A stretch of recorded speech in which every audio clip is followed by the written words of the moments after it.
केंद्र की सरकार है, अग्निवीर योजना।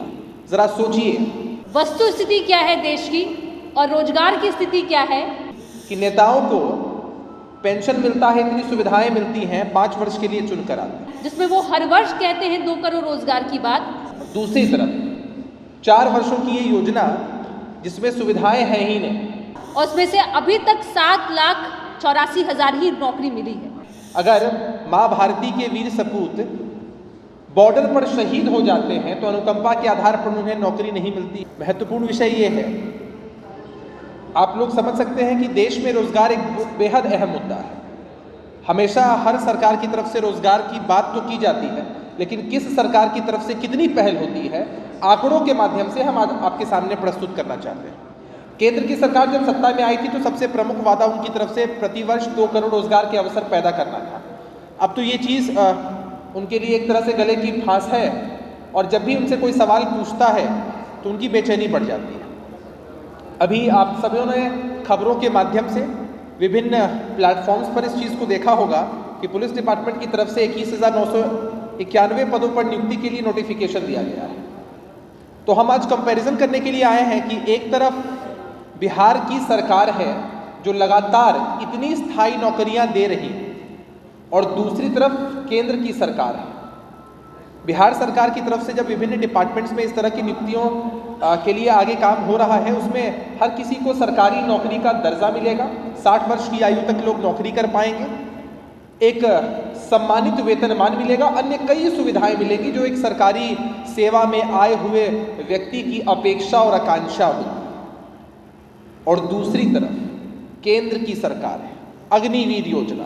जरा सोचिए कि नेताओं को पेंशन मिलता है, इतनी सुविधाएं मिलती हैं, 5 वर्ष के लिए चुनकर आते हैं, दूसरी तरफ 4 वर्षों की ये योजना जिसमें सुविधाएं हैं ही नहीं।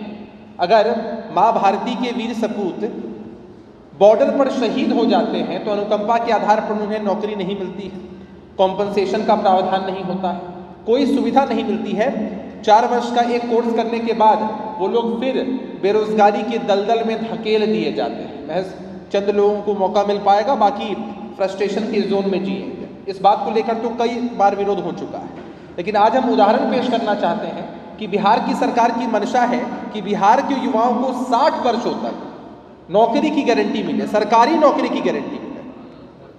और दूसरी तरफ केंद्र की सरकार है जो इतनी संवेदनहीन है।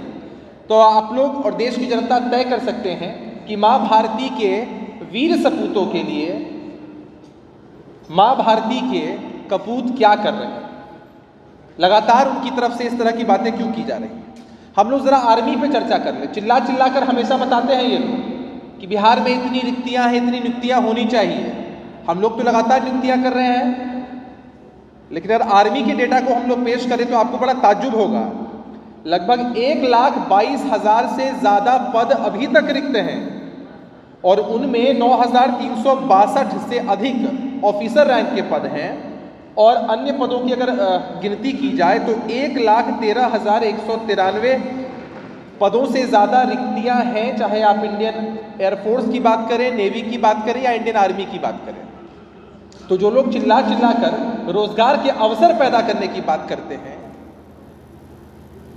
Indian army, Indian air force, Indian navy में रिक्त पदों को तो भर ही नहीं पा रहे हैं, और देश के युवाओं को दिग्भ्रमित करने के लिए इस तरह की योजनाएं ला रहे हैं। ये तो एक पक्ष हुआ कि हमने बताया कि बिहार सरकार की जो स्ट्रैटेजी है, बिहार सरकार की जो नीयत है, वो केंद्र की सरकार से कैसे अलग है। और दूसरा, जो लोग चिल्ला चिल्ला कर हमेशा महिला सशक्तिकरण की बात करते हैं, मैं आग्रह करूंगा, मेरी साथी प्रवक्ता है अनुप्रिया जी आपको विस्तृत तरीके से बताएंगी कि किस तरह से हमारी सरकार इन विभिन्न योजनाओं में किस तरह से महिलाओं को प्रोत्साहित करती है, आगे बढ़ाती है।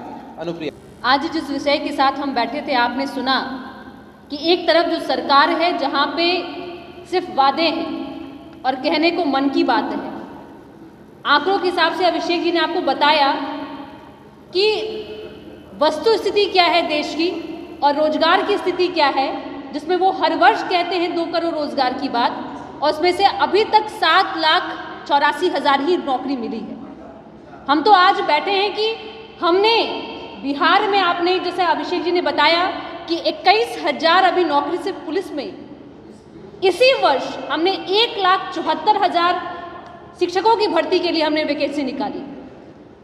तो लगातार हम अपने वादे के साथ में हैं और एक तरफ जहां जो वादे थे वो जुमले साबित हुए। 9 साल बेमिसाल में आपको सच्चाई यह है कि 9 साल के शासनकाल से महिला, युवा सभी बेहाल हैं।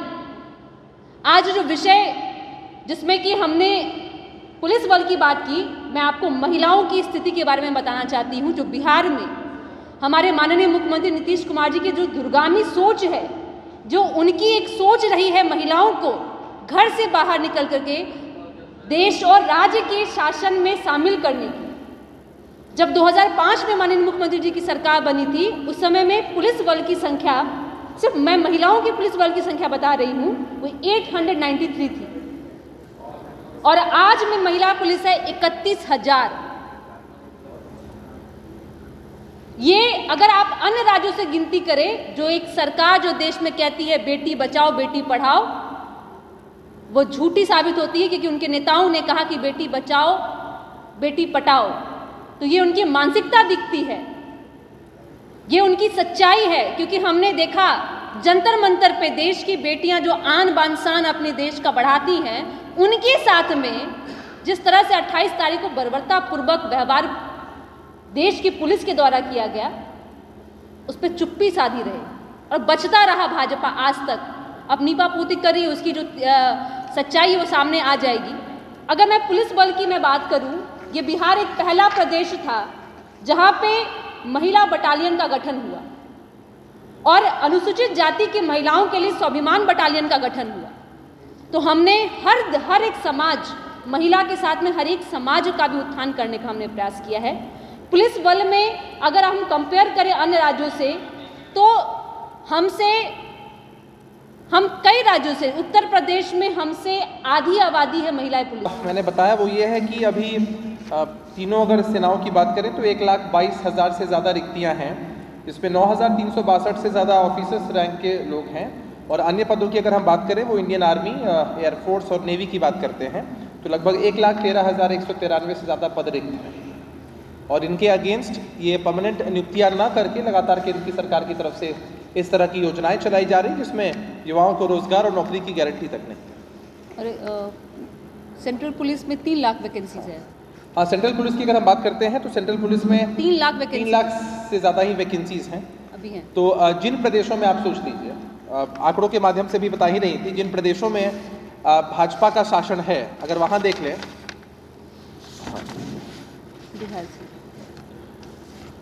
बिहार की अगर हम बात करते हैं तो बिहार में 25.3% महिला पुलिसकर्मी है। महाराष्ट्र में इनका शासन है। बिहार में 25%, महाराष्ट्र में महज 12.5%, हिमाचल में 19.15%। दिल्ली की बात करें, दिल्ली देश की राजधानी, हम प्रतिशत की बात कर रहे हैं, हम आंकड़ों की बात नहीं कर रहे हैं। दिल्ली में महज 12.3% महिला पुलिसकर्मी है।